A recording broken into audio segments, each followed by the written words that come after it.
Você não é da família, disse minha nora com um sorriso frio, servindo-se de mais vinho. O silêncio tomou conta da mesa. Engoli seco, sentindo o olhar de todos sobre mim. Então, lentamente, abri minha bolsa. Esta história vai te chocar. Fique comigo até o final. Era um domingo de outono. O ar úmido e pesado anunciava tempestade. Estávamos todos reunidos para o jantar de aniversário do meu filho, Pedro. Nossa família estava completa. Meus 3 filhos, seus cônjuges e meus 4 netos adorados. Carla, esposa de Pedro há 5 anos, nunca escondeu seu desprezo por mim. Mas naquela noite, algo havia mudado. Seus olhos brilhavam com uma crueldade que eu nunca tinha visto antes. E então ela fez aquele anúncio, enquanto segurava a mão do meu filho.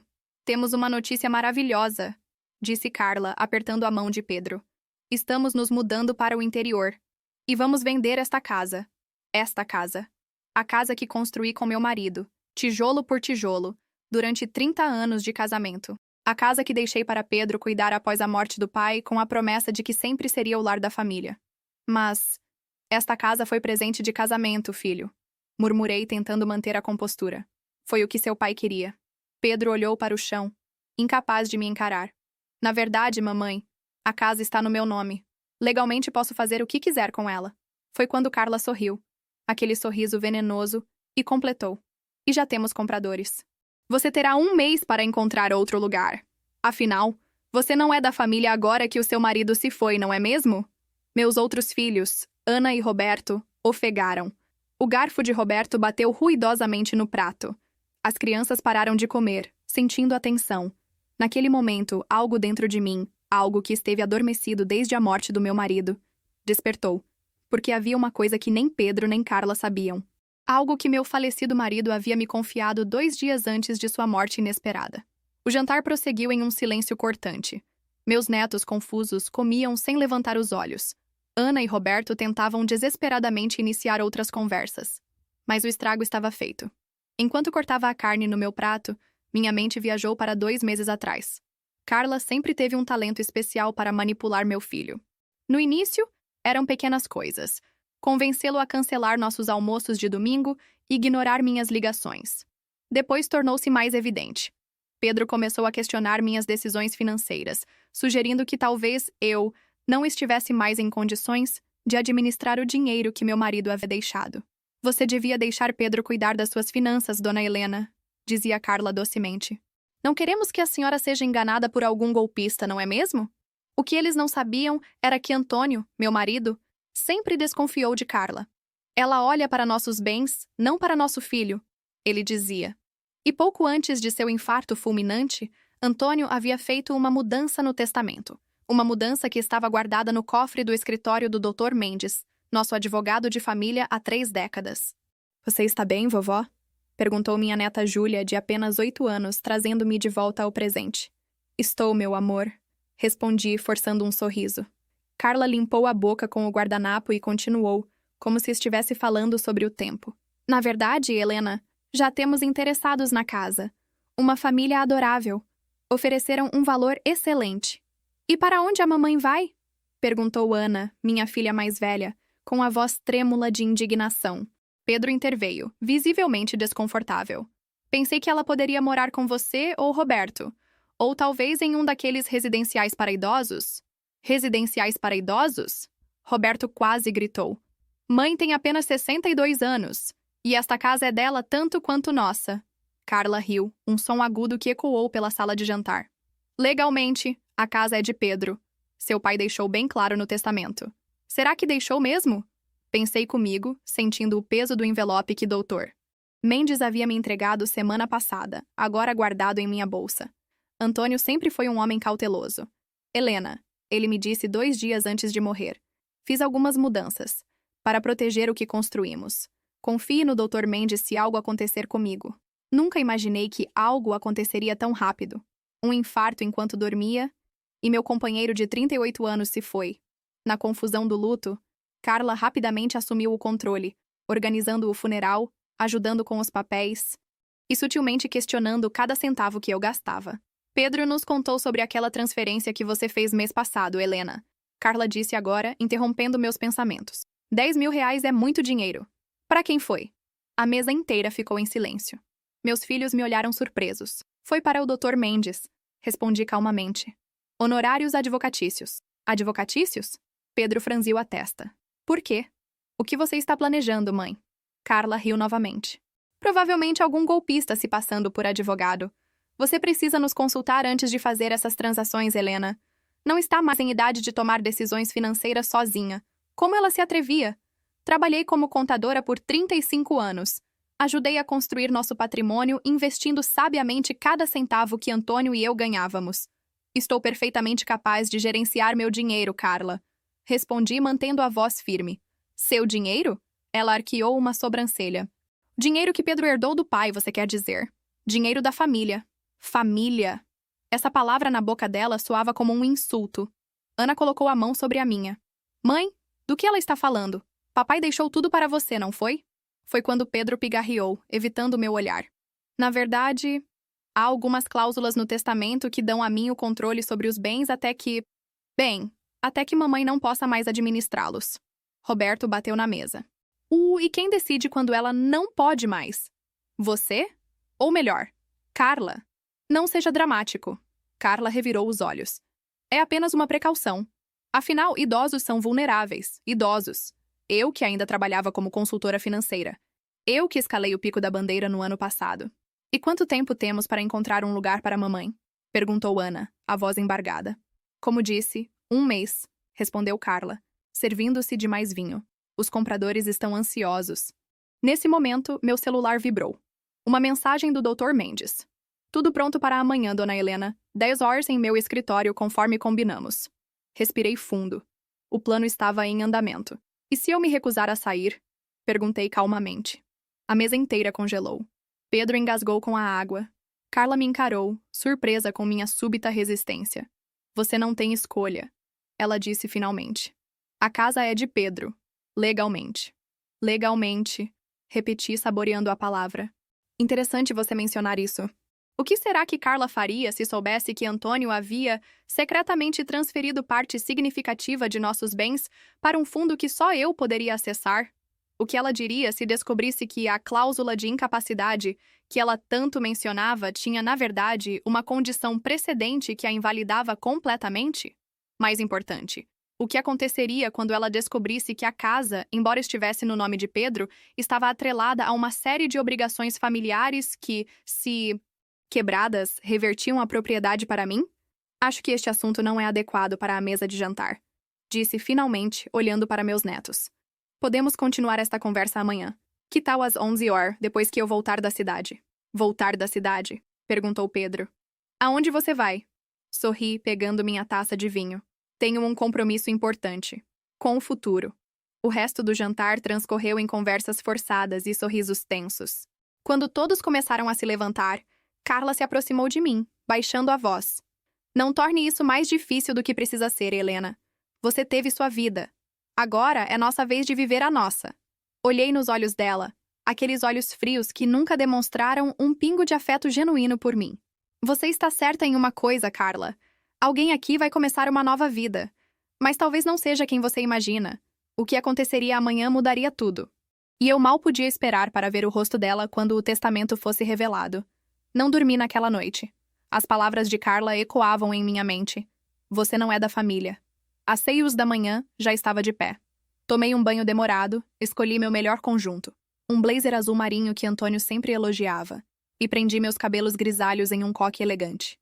Passei meu batom vermelho favorito, um pequeno ato de rebeldia contra a imagem de vovozinha indefesa, que Carla tentava me impor. No espelho, vi a mulher que fundou sua própria empresa de contabilidade, que educou 3 filhos, que superou um câncer de mama aos 50 anos. Não era uma idosa frágil. Era uma sobrevivente. Às 8h30, Roberto chegou para me buscar. Tem certeza disso, mãe? Perguntou ele, preocupado. Absoluta. Respondi, pegando minha pasta de documentos. O escritório do doutor. Mendes ficava no centro da cidade, em um prédio antigo com vista para a praça central. Enquanto subíamos o elevador, Roberto apertou minha mão. Não importa o que aconteça hoje. Estamos com você. Dr. Mendes, um senhor de cabelos brancos e óculos de tartaruga, nos recebeu com um abraço caloroso. Dona Helena, está tudo preparado conforme combinamos. Na sala de reuniões, Ana já nos esperava. Minha filha mais velha sempre foi meu porto seguro, sensata, calma, a mediadora da família. Pedro confirmou que vem? Perguntei, tentando controlar o tremor na voz. Ana assentiu. Ele e Carla estão a caminho. Não sabem o motivo exato da reunião, apenas que é sobre a casa. Dr. Mendes serviu-nos café enquanto esperávamos. A tensão era palpável. Em uma mesa lateral, uma pasta azul selada repousava, contendo as últimas vontades de Antônio. O verdadeiro testamento, não a versão parcial que Pedro e Carla conheciam. Às 10h05, a porta se abriu. Pedro entrou, seguido por Carla, que usava um vestido caro demais para uma simples reunião familiar. Seu olhar, ao me ver sentada à cabeceira da mesa, era uma mistura de surpresa e irritação. O que é isso? Ela perguntou, olhando ao redor. Por que estamos todos aqui? Por favor, sentem-se. Dr. Mendes indicou as cadeiras disponíveis.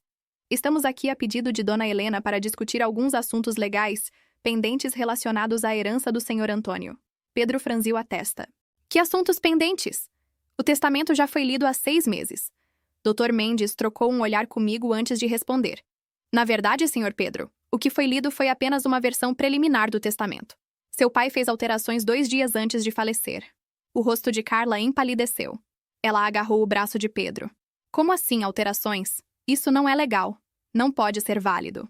Asseguro-lhe que é perfeitamente legal, respondeu Dr. Mendes calmamente. O Sr. Antônio estava em plena capacidade mental quando assinou estas mudanças, na presença de 2 testemunhas. Dr. Mendes abriu a pasta azul e retirou um documento grosso, carimbado e assinado. Antes de prosseguirmos, gostaria de esclarecer que o Sr. Antônio tinha preocupações específicas sobre o futuro de Dona Helena e sobre a preservação do patrimônio familiar. Carla soltou uma risada forçada. Estamos cuidando muito bem do patrimônio familiar. Obrigada. Inclusive, encontramos um ótimo comprador para aquela casa velha. Ana e Roberto trocaram olhares indignados. Dr. Mendes pigarreou e continuou. O testamento inclui cláusulas específicas sobre a residência principal da família. Permitam-me ler. A casa situada à Rua das Acácias, 237, registrada em nome de meu filho Pedro, está sujeita a um usufruto vitalício em favor de minha esposa, Helena. Enquanto ela viver e desejar residir na propriedade, esta não poderá ser vendida, alugada ou modificada substancialmente sem seu consentimento expresso. Caso esta cláusula seja violada, a propriedade será imediatamente transferida para o nome de Helena, com plenos poderes de disposição. O silêncio que se seguiu foi absoluto. Pedro parecia que tinha levado um soco no estômago. Carla abriu e fechou a boca várias vezes, sem conseguir emitir som. Finalmente, Pedro falou. Isso não pode estar certo. Papai me deu a casa. Disse que eu poderia fazer o que quisesse com ela. Ele deu a casa a você, sim. Confirmei suavemente. Mas com condições. Condições que você ignorou quando decidiu me expulsar do meu próprio lar. Ninguém está expulsando ninguém. Carla recuperou a voz, aguda e defensiva. Estamos apenas realocando você para um lugar mais adequado à sua idade. Dr. Mendes ajustou os óculos e continuou. Há mais. Sobre as finanças da família. O controle financeiro de meus bens só passará aos meus filhos quando minha esposa Helena decidir abrir mão dele voluntariamente, ou quando for declarada legalmente incapaz por uma junta médica independente composta por 3 médicos, sendo um deles escolhido por ela própria. Pedro engoliu em seco. Mas nós já estamos administrando... Vocês estão monitorando, não administrando. Corrigi gentilmente. Há uma diferença crucial, doutor. Mendes retirou outro documento da pasta. Adicionalmente, o Sr. Antônio estabeleceu um fundo separado no valor de R$2 milhões em nome exclusivo de Dona Helena, do qual nem mesmo os filhos podem ter conhecimento ou acesso. Este fundo foi criado uma semana antes de seu falecimento. Carla levantou-se abruptamente, seu rosto contorcido de raiva. Isso é uma fraude. Helena manipulou Antônio quando ele estava doente. Vamos contestar isso. Dr. Mendes permaneceu impassível. A senhora está sugerindo que o Sr. Antônio, um advogado aposentado com 40 anos de experiência, foi enganado? Temos registros médicos confirmando seu excelente estado mental, além de gravações em vídeo de todas as sessões de planejamento patrimonial. Carla virou-se para Pedro, as mãos trêmulas. Faça alguma coisa! Ela vai arruinar tudo! Pedro parecia perdido, dividido entre a esposa e a mãe que o criou. Pai realmente fez isso, mamãe? Por quê? Respirei fundo antes de responder. Porque ele nos conhecia, Pedro. Conhecia a mim, conhecia você e conhecia suas fraquezas. Ele sabia que você sempre foi facilmente influenciável, especialmente por mulheres fortes. Isso é ridículo. Carla bateu na mesa. Pedro não é fraco. Não, ele não é. Concordei. Ele é gentil. Há uma diferença. Mas essa gentileza o torna vulnerável a pessoas que não têm os melhores interesses dele no coração. Pedro olhou para baixo e vi seus ombros tremerem levemente. Tudo isso é para quê, mamãe? Para me humilhar? Meu coração doeu ao ouvir a mágoa em sua voz. Não, filho. É para te proteger. Para proteger o que seu pai e eu construímos. Para garantir que você não jogue fora décadas de trabalho duro por impulso. Dr. Mendes pigarreou novamente. Há uma última cláusula que preciso ler. Se, a qualquer momento, minha esposa Helena for tratada com desrespeito, negligência, ou for pressionada a abrir mão de seus direitos por qualquer um de nossos filhos ou seus cônjuges, a parte correspondente da herança destinada a esse filho será reduzida em 50%, sendo o valor redistribuído entre os demais herdeiros. Carla soltou uma gargalhada histérica. Isso é absurdo. Como se pode provar desrespeito? Dr. Mendes sorriu levemente. O Sr. Antônio era extremamente meticuloso, Sra. Carla. Ele especificou exemplos claros do que constituiria desrespeito. Tentativas de vender a casa familiar contra a vontade de Dona Helena, sugestões de que ela deveria ser institucionalizada sem necessidade médica comprovada, interferência indevida em suas decisões financeiras, exclusão de eventos familiares importantes. A cada exemplo, Carla encolhia-se mais em sua cadeira. Todos na sala sabiam que ela era culpada de cada uma dessas ações. Tenho testemunhas, acrescentei calmamente. Inclusive do jantar de ontem à noite. Peguei meu celular e apertei play em uma gravação. A voz de Carla ecoou na sala. Você não é da família agora que o seu marido se foi, não é mesmo? Você me gravou? Ela sibilou incrédula. Aprendi a me proteger. Respondi simplesmente. Pedro enterrou o rosto nas mãos. O que você quer, mãe? Diga de uma vez. Era a hora. O momento para o qual eu vinha me preparando há semanas. Olhei para meus 3 filhos. Ana, firme e justa. Roberto, leal e protetor. E Pedro, sensível e confuso. Quero paz, filho. Quero respeito. Quero que reconheçamos o que Antônio desejava.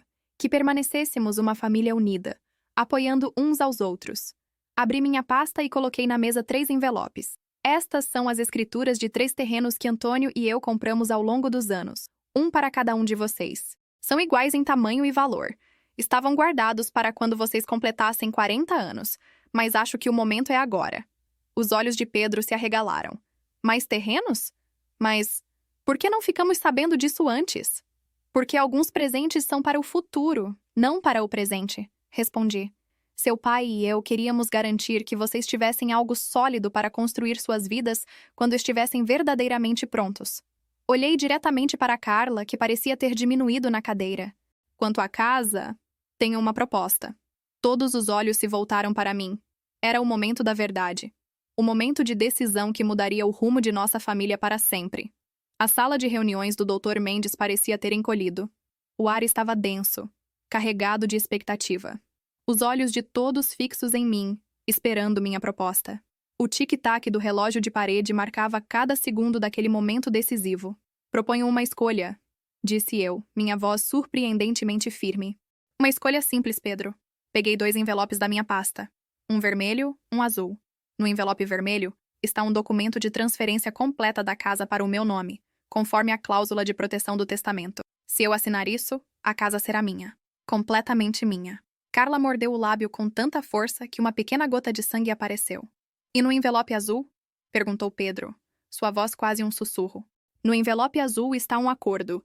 A casa permanece em seu nome, mas com garantia legal e registrada em cartório de que tenho direito de moradia vitalício. Vocês não podem vender, não podem me expulsar.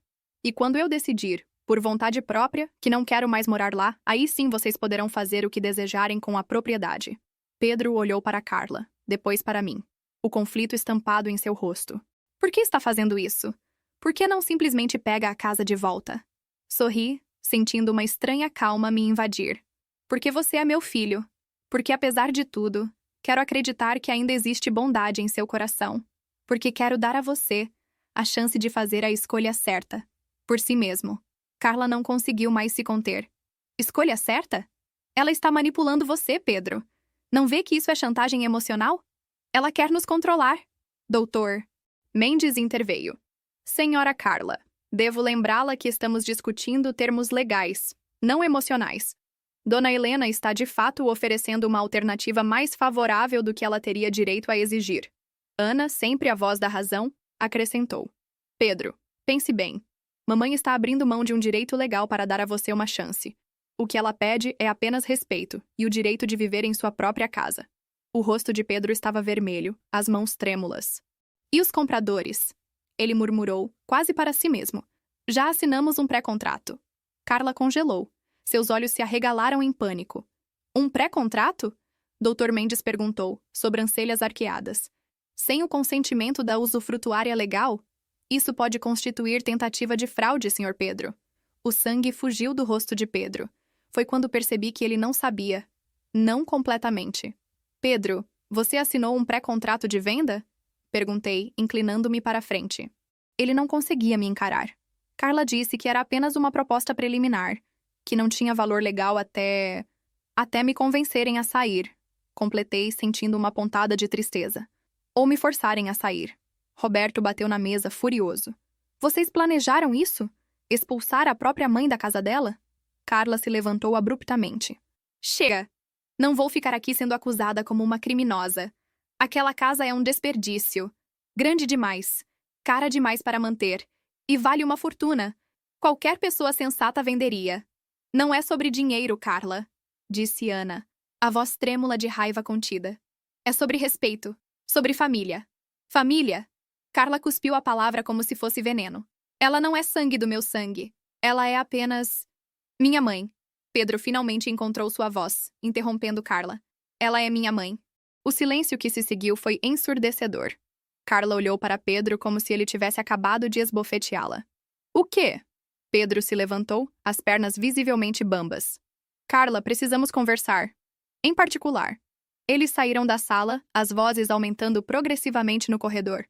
Conseguíamos ouvir fragmentos da discussão. Você me prometeu... Eu não sabia que... 2 milhões, Pedro! 2 milhões de reais!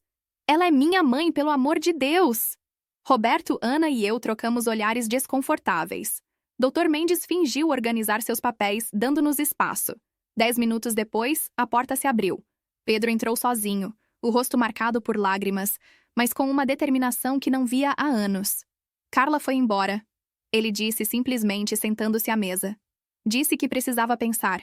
Ele respirou fundo, estendendo a mão para o envelope azul. Quero o acordo. A casa continua sendo minha, mas com seu direito de moradia garantido. É o justo. Senti meus olhos marejarem. Tem certeza, filho? Ele assentiu. Tenho. E... peço desculpas, mãe. Por tudo. Dr. Mendes sorriu discretamente, separando os documentos necessários. Precisaremos de suas assinaturas aqui, aqui e aqui. Enquanto assinávamos o acordo, Roberto se aproximou de Pedro, colocando uma mão em seu ombro. Fez a coisa certa, irmão. Ana secou uma lágrima, sorrindo. Papai ficaria orgulhoso. Quando terminamos, Pedro se virou para mim, a voz embargada. Mãe, eu... não sei o que dizer. Deixei Carla me influenciar demais. Ela sempre falou que... Coloquei minha mão sobre a dele. Não precisamos falar sobre isso agora. Ele engoliu em seco. Não. Precisamos sim. Você estava certa. Papai estava certo. Carla só viu o dinheiro, nunca a família. E eu? Você foi manipulado. Completei suavemente. Acontece com os melhores de nós. O que vai acontecer agora? Ele perguntou, parecendo subitamente jovem e perdido. Sorri, sentindo décadas de tensão deixarem meus ombros. Agora, vamos para casa. Nossa casa. E começamos de novo. Ao sairmos do escritório, o celular de Pedro tocou. Ele olhou para a tela e silenciou. Carla? Perguntou Ana. Pedro assentiu. Pela 5ª vez nos últimos 20 minutos. O que vai dizer a ela? Perguntou Roberto. Pedro guardou o celular no bolso. Uma nova determinação em seus olhos. A verdade, que ela tem 2 escolhas. Aceitar que minha mãe fica na casa ou procurar um advogado para o divórcio. Descemos juntos até o saguão do prédio. O sol da tarde entrava pelas janelas, iluminando o mármore do piso. Foi quando a vi. Carla estava parada junto à entrada, os olhos vermelhos de tanto chorar. Ao nos ver, ela correu na direção de Pedro. Já entendi. Podemos conversar? Por favor. Sua voz, normalmente controlada, estava desesperada. Pedro hesitou, olhando para mim. Vá! disse eu gentilmente. Vocês precisam conversar. Enquanto eles se afastavam, Ana me abraçou pelo ombro. Vai ficar tudo bem? Olhei para meu filho, agora conversando firmemente com a esposa. Pela primeira vez em anos, ele não parecia estar se encolhendo diante dela. Estava ereto, decidido. Vai, respondi. De um jeito ou de outro. Roberto checou o relógio. Que tal almoçarmos juntos? Para celebrar? Celebrar o quê? Perguntei. Ele sorriu. Aquele sorriso que lembrava tanto o do pai. Justiça. Família. Você. Naquele momento, vi Pedro se afastar de Carla e voltar em nossa direção. Seu rosto estava sereno, quase aliviado. Podemos ir? Ele perguntou. Todos juntos? E Carla? Perguntei, observando-a parada perto da porta, parecendo menor e menos ameaçadora do que nunca. Pedro deu de ombros. Ela tem muito o que pensar. E eu tenho uma família com quem reconectar. Saímos juntos para a rua ensolarada. Pela primeira vez em meses, meu coração estava leve. Não era uma vitória completa. Ainda havia feridas a cicatrizar, confiança a reconstruir. Mas era um começo. Um novo começo para todos nós. E enquanto caminhávamos juntos em direção ao restaurante, lembrei-me do que Antônio sempre dizia. Família não é apenas sangue, Helena. É escolha. Todos os dias escolhemos ser família. Hoje, Pedro havia feito sua escolha. E olhando para meus 3 filhos caminhando ao meu lado, soube que Antônio, onde quer que estivesse, estava sorrindo. 3 meses se passaram desde aquela tarde no escritório do Dr. Mendes. A casa na Rua das Acácias continua de pé, tão sólida quanto as verdades que finalmente vieram à tona naquele dia. O jardim está mais bonito do que nunca. Plantei as rosas que Antônio sempre quis ver, vermelhas e brancas, em um padrão que forma um coração quando visto da janela do 2º andar. Pedro e Carla se separaram. Não foi uma surpresa para ninguém. Ele descobriu, após uma análise minuciosa das contas conjuntas, que ela havia transferido quase R$100 mil para uma conta pessoal nos últimos 2 anos. Dinheiro que, segundo ela, estava sendo guardado para o futuro. Um futuro que, aparentemente, não incluía meu filho. O divórcio está em andamento. Pedro está morando temporariamente no antigo quarto de hóspedes da nossa casa. Minha casa. No início foi estranho, como 2 estrangeiros tentando aprender a linguagem um do outro novamente. Mas aos poucos, estamos reconstruindo o que foi quebrado. Ana e Roberto vêm jantar conosco todas as quintas-feiras trazendo os netos. A mesa da sala de jantar, que testemunhou tantas tensões, agora ecoa com risos infantis e conversas honestas.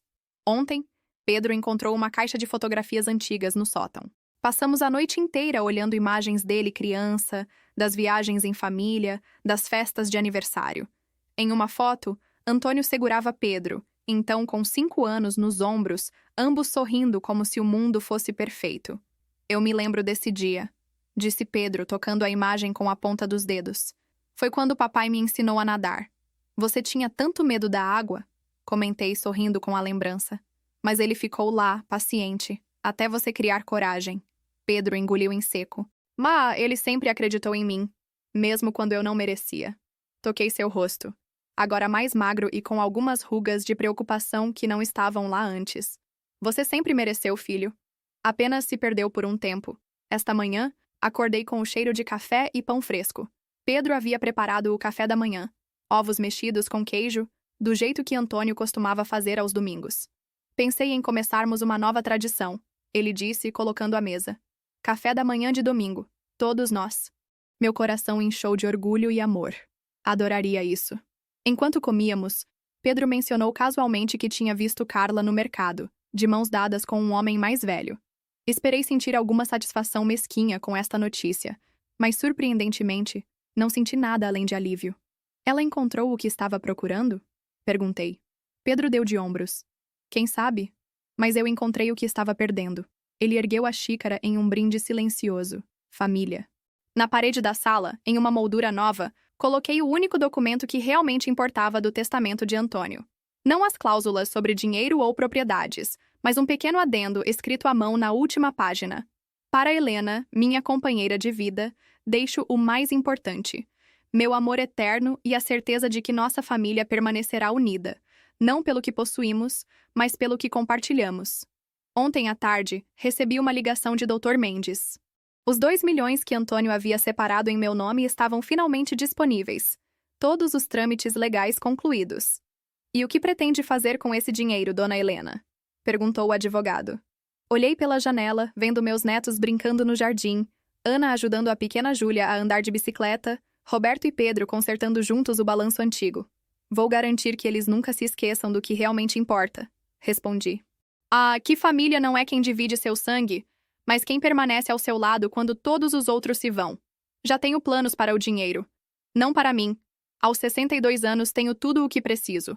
Mas para eles, para o futuro deles, para um fundo educacional para meus netos, para garantir que nenhum deles jamais precise escolher entre amor e dinheiro. Esta noite, faremos um jantar especial. A mesa que antes foi palco de humilhação agora será testemunha de cura. Todos estarão lá, meus filhos, meus netos, até alguns amigos próximos que me apoiaram nos momentos mais difíceis. E no lugar de honra, a cadeira vazia de Antônio, com sua foto favorita ao lado, porque ele também estará presente, de alguma forma. Foi sua sabedoria que nos salvou, sua previdência que impediu que nossa família se despedaçasse. Dizem que a melhor vingança é viver bem, mas descobri algo ainda melhor. A verdadeira vitória não está em derrotar seus inimigos, mas em salvar aqueles que você ama, mesmo deles mesmos. Esta tarde, enquanto arrumava a casa para o jantar, encontrei Pedro parado diante do retrato do pai na sala. Às vezes acho que ele sabia, disse meu filho, a voz distante. Sabia que eu cometeria erros, que me deixaria levar. Ele sabia que você encontraria seu caminho de volta, respondi, ajeitando a gravata em seu retrato. Porque você é filho dele. Porque no final, o sangue fala mais alto que o dinheiro. Pedro sorriu, um sorriso triste, mas esperançoso. E a família? A família, disse eu, pegando sua mão. É a única herança que realmente importa. Quando todos chegarem para o jantar esta noite, erguerei minha taça em um brinde. Não a vitória, não a vingança, nem mesmo a justiça. Brindarei a família, a verdadeira família. Porque no final, Carla estava errada. Eu não deixei de ser da família quando Antônio partiu. Na verdade, foi quando me tornei sua guardiã mais feroz. E essa, talvez, seja a lição mais importante de todas. Família não é definida por quem tenta te excluir, mas por quem luta para te manter dentro. Obrigada por ficarem comigo até o final. Como vocês podem ver, nunca é tarde para defender o que é seu por direito. Nunca é tarde para estabelecer limites claros. E nunca, jamais, é tarde demais para lembrar a todos ao seu redor o verdadeiro significado da palavra família, porque no final, não são os laços de sangue, nem os papéis legais, nem mesmo o dinheiro que define uma família. É o respeito, é o amor, é a escolha diária de permanecer unidos, mesmo quando seria mais fácil se separar. E essa é uma herança que ninguém pode tirar de você. Obrigado por permanecerem comigo até o final desta história emocionante. Se você já enfrentou conflitos familiares ou conhece alguém que está passando por situações semelhantes, não se esqueça de compartilhar esta narrativa. Deixe nos comentários sua opinião sobre a atitude de Helena. Você faria o mesmo? Ou teria agido diferente? Não esqueça de se inscrever no canal para mais histórias de superação, traição e recomeços. Ative o sininho para ser notificado sempre que publicarmos novos conteúdos. Nos vemos na próxima história.